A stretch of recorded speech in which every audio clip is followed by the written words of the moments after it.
I'm excited to introduce Keir, one of our amazing delegates, to share his experience. Hi everybody, I'm Keir. I'm from Seattle originally, so it's a pleasure to be here with you. I'm just visiting. Es un gusto estar aquí con ustedes. Soy de Seattle originalmente. So I'm going to talk a little bit about the groups that we met with on the delegation. This was the absolute strength of the delegation in my mind. And just, it was such a great opportunity to have to meet with groups across the country. So there's too many to mention, so I'll share a couple of specific stories from that stood out to me personally. We met with some land defenders in San Francisco Angulo, who shared powerful stories. Many of them were ex-combatientes from the Civil War. Actually, on both sides of the Civil War, there were veterans of both the guerrillas and the government forces. So they spoke about their fight, living just downstream from El Sicot, the massive prison that Bukele's administration has built, that they say can house 40,000 prisoners. They're pumping wastewater directly into the rivers, and it's contaminating the rivers. That is the life force of the pueblo. These are campesinos. Their life is based around farming their land and raising animals. And because of this contamination from the prison, their crops are dying. They can't wash their clothes in the rivers. Their children are getting sick, and their animals are dying as well. And so this was a long fight. Many of the people that we spoke to, they fought long and hard to win the right to farm this land and to win the right to collectively own this land. We were meeting in a community center that was collectively owned and run. And so they were fighting this fight on multiple fronts. They had this contamination from the prison. They also had Bukele's government trying to reappropriate the land, kind of take back the ownership of the land from the peasants and give it back to oligarchs. So they were fighting the legal battle, and they were also fighting to not have a landfill built on their land as well. So that was one they spoke very powerfully, and they said to us, like, you are our voice. This is how the message is going to get out, and that even in the country, their friends and family who lived in the city didn't know what was going on in the country. They didn't know about this pollution. When they heard Sicot, they thought of the benefits, the supposed benefits of the state of exception. They thought of Bukele's propaganda that says that the only outcome of building this prison is that the streets are safer, and totally ignores the impact that this is having on the people living there. We also met with another group called COFAPES that was represented the families of political prisoners, and we met with one lawyer named Ivania Cruz, who spoke very powerfully. Her brother actually had spoken with a previous CISPES delegation, and when we asked how he was doing, because he had previously been targeted by Bukele's administration, had been disappeared for 4 months.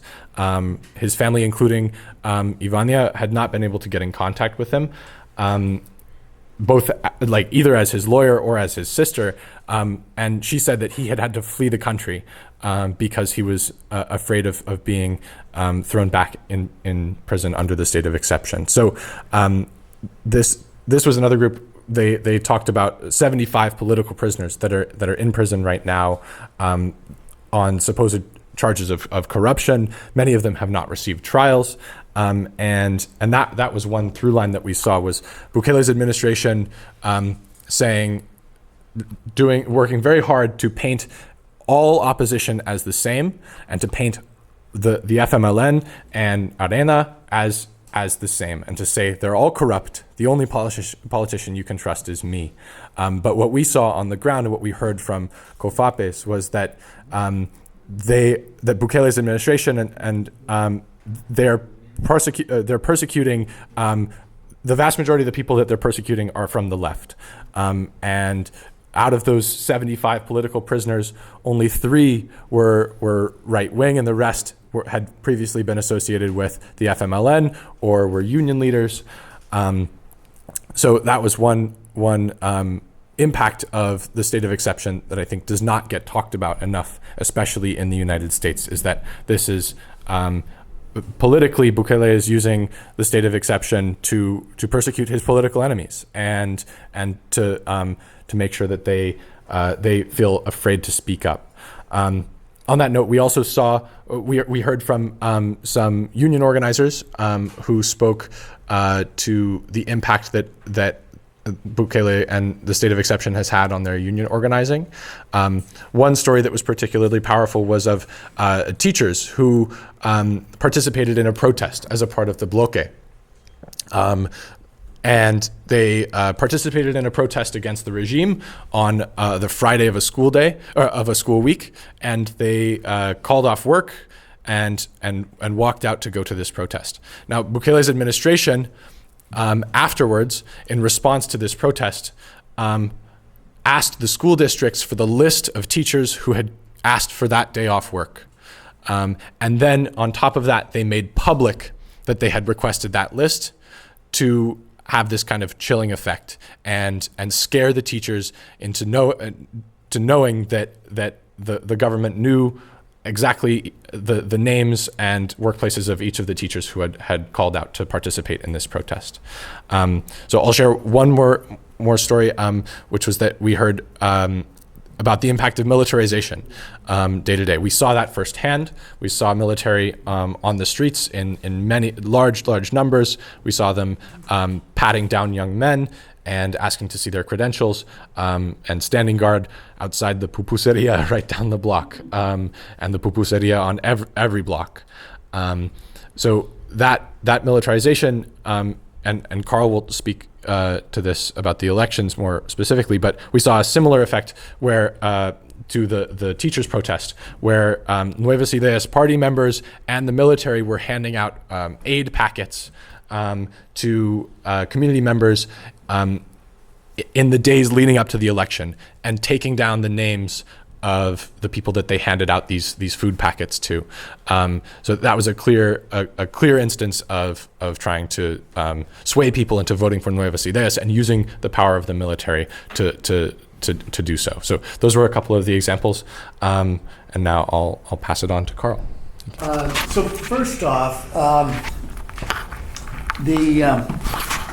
the position of people in the social movement and CISPAS is that the election was, the running of Bukele was unconstitutional to begin with. So the election was illegitimate. And when Bukele takes office on June 1st, it'll be an illegitimate presidency. The other aspect is that the country has been under conditions of martial law for the last 2 years, and holding free and fair elections under these conditions is just not possible. And then election day was just pure chaos.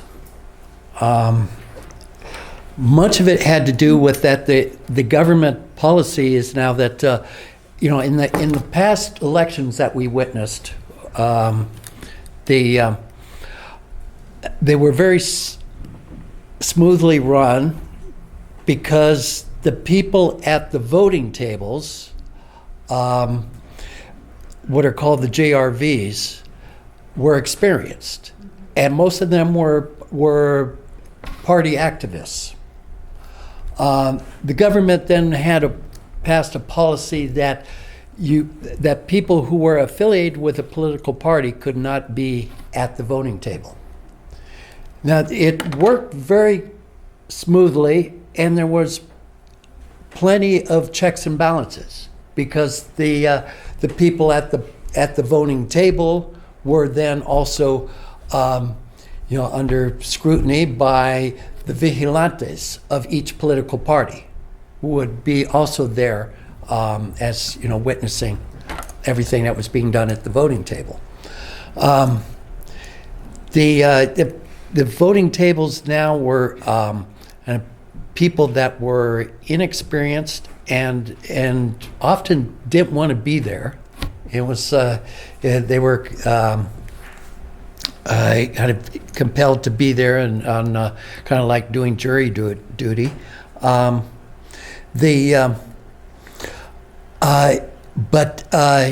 the Nuevas Ideas representatives then controlled the table. And you could see kind of the people they had influence over, because at lunchtime they would bring, I think it was that they were mostly using Burger King or something, but you'd see them coming in with the bags of burgers and things to distribute to people at the voting tables. The vigilantes from Nuevas Ideas were very aggressive in domineering and kind of dictating to people at the JRVs, at the voting tables, and what they should be doing. That process of that unfolded during the day, and then by the evening at the voting center we were at the time that they were, and all of it was done now electronically. In the past, there would be paper forms, tally sheets, what are called actas, and those would be distributed that at the end of the voting time, then the ballots would be systematically taken out of the ballot boxes, unfolded, and laid out, and each one would be shown to everyone in the room, to all the vigilantes of each political party, and then the ballots would be stacked according to which ones were annulled and which were for a particular candidate, and then those would be counted and witnessed by everyone, and then the results would be written down on a tally sheet. Now it is done on a laptop, and then it's to be transmitted by modem. And when they were preparing to do the hand counts, they were told not to do the hand counts, to wait and just until it was to be entered in on the laptop, and to take a break for dinner. The Wi-Fi connection wasn't working at the voting center that we were at, and then when they returned from dinner, and those rooms that did get a Wi-Fi connection, then connecting to kind of the main center where the results would be transmitted, the connection kept failing. And when they would enter in results on the first page on, say votes for Bukele, and then attempt to transmit it, it went to an error page. And they were trying this maybe 2 or 3 times. We later heard that those were being transmitted as 3 separate counts. And across the country, that there was this failure of among the 8,620 voting tables around the country, the vast majority, when they attempted to submit their actas, only about 70% of the presidential actas and 5% of the legislative actas were actually electronic.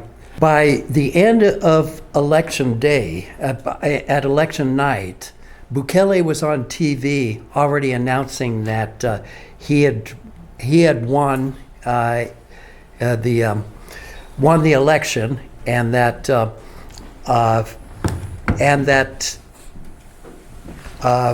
58 of the 60 seats of the National Assembly had been won by Nuevas Ideas. And that in itself was also unconstitutional. The results are supposed to be announced by the TSC, and so 2 days after, or by the TSC first announced that they were going to do a final count ballot by ballot, and at first it was going to be the 30% of the presidential ballots, and then 100% of the legislative ballots, and then by Wednesday, when they were to begin that hand count, they then announced that they were only going to count 1.5% of the presidential ballots, and only those ballot boxes where the count was disputed. Well, in San Salvador, there was about 36 hours where the ballot boxes disappeared. And we heard reports that they were being stored in a privately held warehouse, and that there were widely distributed photos of where the ballot boxes were shown to have been tampered. That the tape was torn, that they were unsealed. Also, during the count, there were images that were taken by independent journalists and by election observers that showed that ballots that at election site, their large ballots had to be folded over twice to be put into the ballot box. And there were crayons that were provided at the voting tables to mark the ballots. The ballots were shown to be without creases and to have been used a marker to mark off the choice. During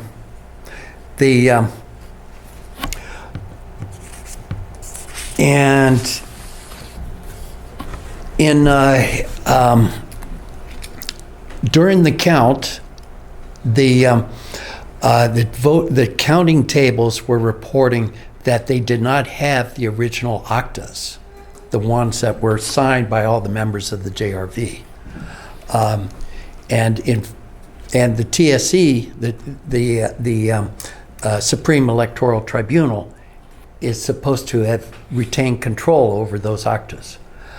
Instead, the Attorney General, who had been unconstitutionally appointed on May 1st, 2021, by the Nuevas Ideas government, National Assembly, and the Nuevas Ideas Party had the original actas. And then the TSE issued a memorandum that, the voting table should use the copies of actas are the ones provided by the Attorney General.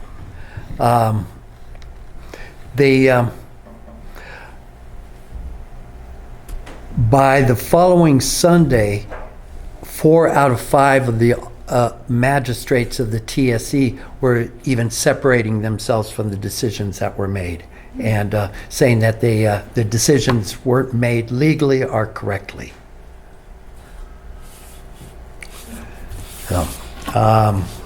So there were enough irregularities in this election that there were calls that the results should have been annulled. Estuve en las dos elecciones de presidentes, diputados, alcaldes y PARLACEN. En las elecciones de presidente, we start to vigilant. I am vigilant for the table, the vote, and then 4 in the morning, we have to meet with the people to working all day in the election, and we finish next day at 3 a.m. because Karl explained his failure. Nobody can do nothing. And then a week later, it's in the Gym National to count the vote for the legislative assembly. And the 24 hours, I worked 24 hours more, and then if nothing happened, Bukele is president. And then after that came in the election for mayors in PARLACEN. The same time, 4 in the morning, start, and but nothing happened wrong. We finished all the count on time.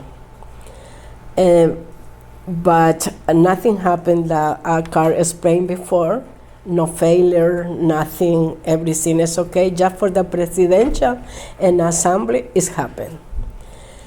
But the election is finished, but many things coming now after that. Because Bukele is president, is not really, what is the word? He's not president-elect right. He's delinquent. Because the Constitution, 7 hours says no re-election. But he don't care, right? And the Tribunal Supremo Electoral and de la Corte Suprema, Fiscalía, everything is under his order. It's happened. But now it's coming to many things. Many people coming out the jobs. Many people are fighting, doctors, nurses, teachers, syndicalistas are fighting for own jobs, but this is out. You have to sign it, just one or not. Just sign it and you go out. And some people in this moment are working for the government, different places, but they it's obligation to give some quote from their salary to the Nuevas Ideas. And this is voluntary. But now what happened is still continue taking from his salary the same quote for the Nuevas Ideas, the same. And the people say, why? The election is over. Why has to put money for this Nuevas Ideas for the president? But continue, and many things happened.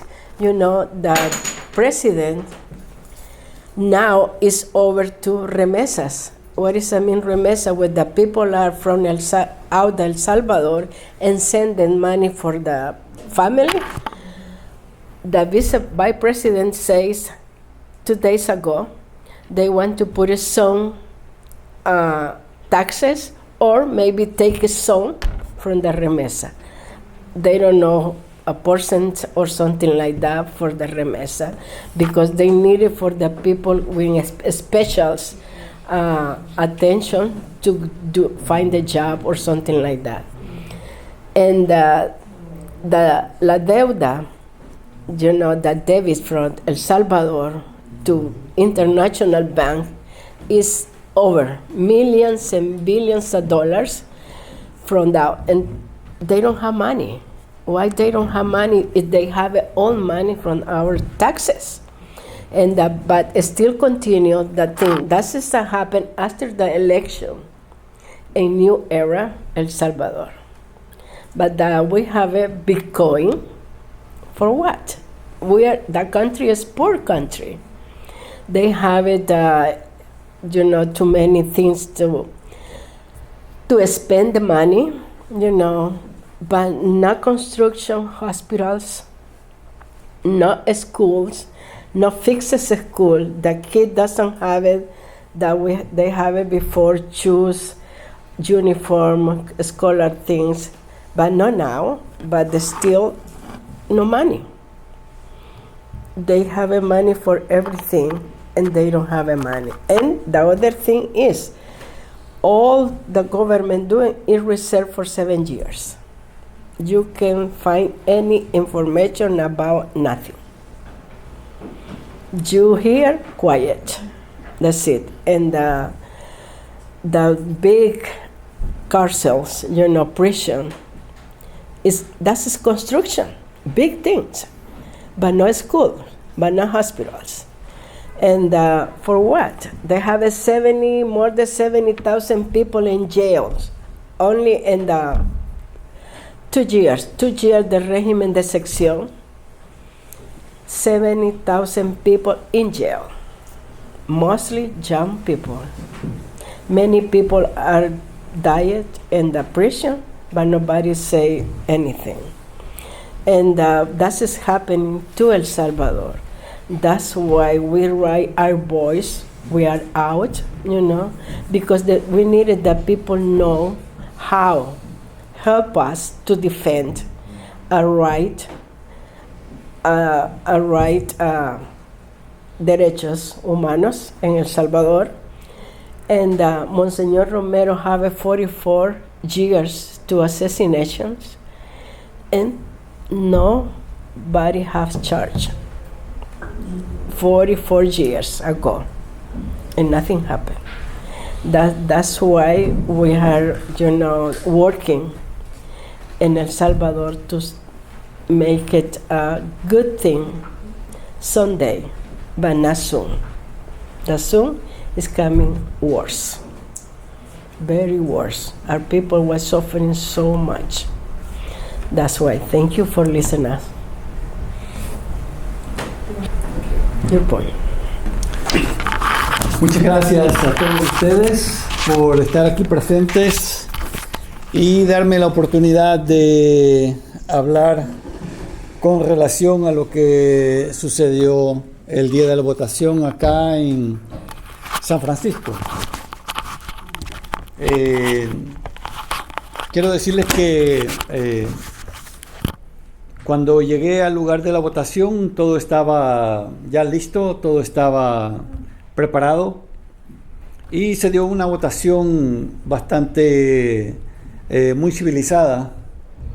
Creo que debido a la ciudad en que estamos en San Francisco y la ciudad de San Francisco representa mucho respeto para las personas y grupos sociales y organizados de diferentes ideologías. So I want to tell you, I want to thank you, all of you, to be here. I was in 2 places downtown in San Francisco.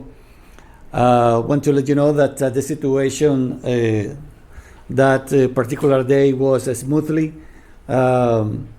In my experience, because San Francisco is a very progressive and democratic society right here. It shows some respect for other groups, different way of thinking. If you compare the San Francisco with other cities, it's kind of really is very nice. Even though you have to fight for your right? Nothing is easy, but in compared with other cities, I think is a different situation here. At the moment of everybody was getting into the place. They received some easy instruction how to operate the computer to do the voting. Everybody was happy. Many Salvadorian, it surprised me the way they were happy and grateful for Bukele, because some of them said, this is the first time that I'm voting in my life, and that Bukele gave me the opportunity. And then I said, man, they don't know that we as a FMLN, we got, because I voted 2 times over here in San Francisco. They sent me the ballots over here and vote, and they didn't know anything about it, that we were fighting for the exterior vote. So the people was kind of happy for that. it shows a family group supporting one person that was able to vote, right? They bring in the grandpa, mother, grandma, even in the wheelchairs to vote. Everybody I was kind of surprised the way that the Bukele propaganda impacting our people. So by the noon, it was one Bukele's fanatics start making a show, screaming, making a show inside of the boarding place that was not allowed for the law, and that they refused to be quiet inside of the boarding area. You cannot make a video, you cannot make any kind of disorder. They didn't care. And then because of the family, it was a family group, the numbers, it was, some of the people says, we got 10,000 votes over here, we got 5,000 votes over here in supporting our president. But actually I was counting them. I was by the door. That was my task, right? Because my party asked me to be there, and I was counting who was voting, who was not voting, and I got 1,800 people. And they were talking about 10,000. And then at the end, they said, no, there was a fraud over here. But the machine, I was able to take the, scanning the QR, right? And then the result was about 2,500 people legally vote in that place. And there was another place about a few blocks away. It was another 1,500 vote. So it's approximately more than less than 4,000 people voting. And then, but they were talking about 5,000, 10,000. And the sad thing is, some of them, they were complaining because they have they were not able to vote with passport. And the Bukele propaganda said that you can vote with your passport. But when they showed the passport, the system rejected it because you have to.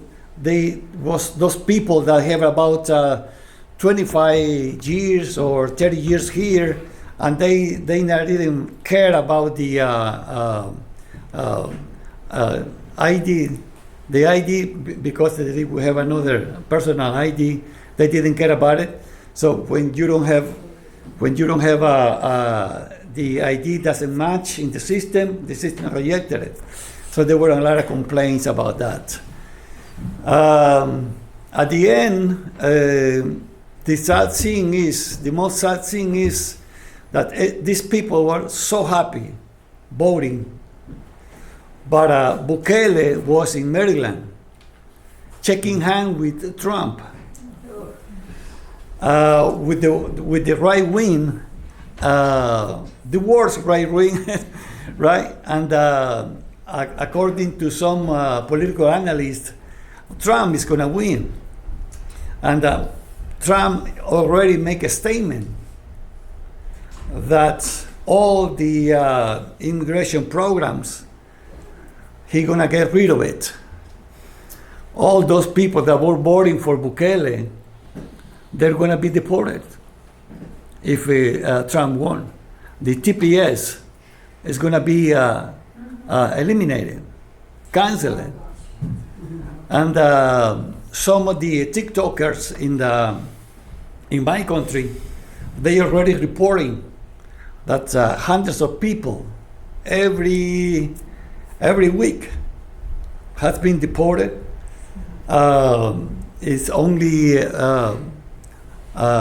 getting off of the airplane, with a white bag, with a little bag. So this is the situation. This is the sad situation for all those people that were boarding over there.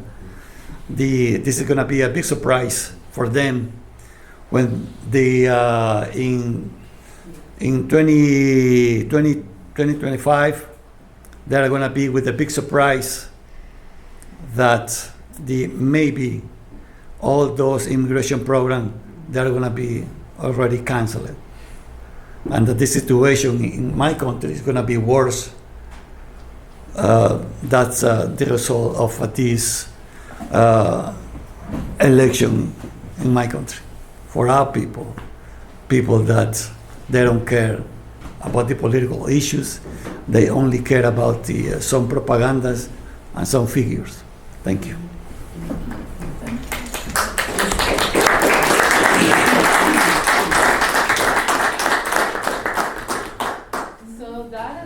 Thank you so much to all of you for sharing what you saw and your analysis on those observations. A lot of what was shared wasn't even the whole of a lot of what we saw. Like, there's mounds of more details that we can't even get into. And even, before these elections, the government knew that they had to create some earth-shifting electoral reforms.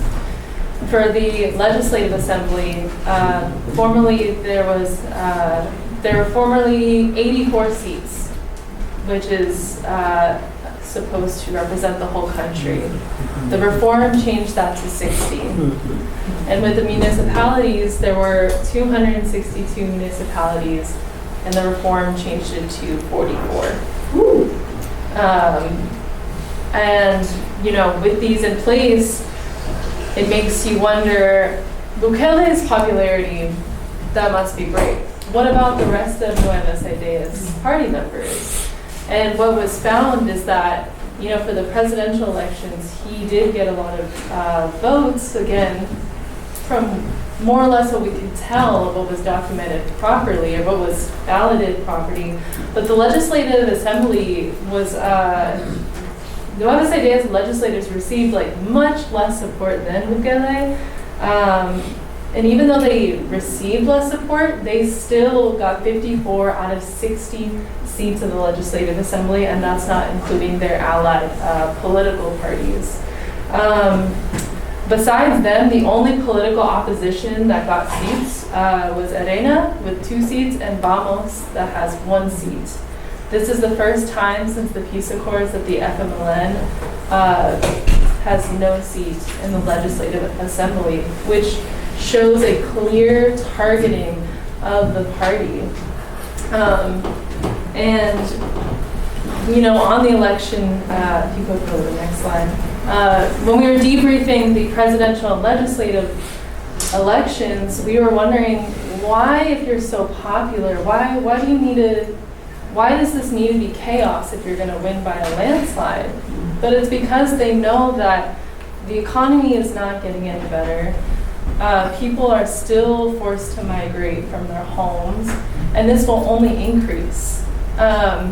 So I think the best way to kind of give a summary of our analysis is from our compañeros at Bloque de Resistencia y Rebeldia Popular. It's a mass coalition of the popular social movement. And they came out with a statement that helped to summarize what happened and what we need to do right now. So first, the March 3rd municipal elections consummated the fraud imposed by the regime with the complicity of the Supreme Electoral Tribunal and with the support of the oligarchy. Bukele's unconstitutional re-election is the highest expression of structural fraud that was completed with the changes to the electoral rules in favor of the governing party. Second, the right-wing parties in their different expressions will completely control the de facto administration, the legislature, and the municipalities.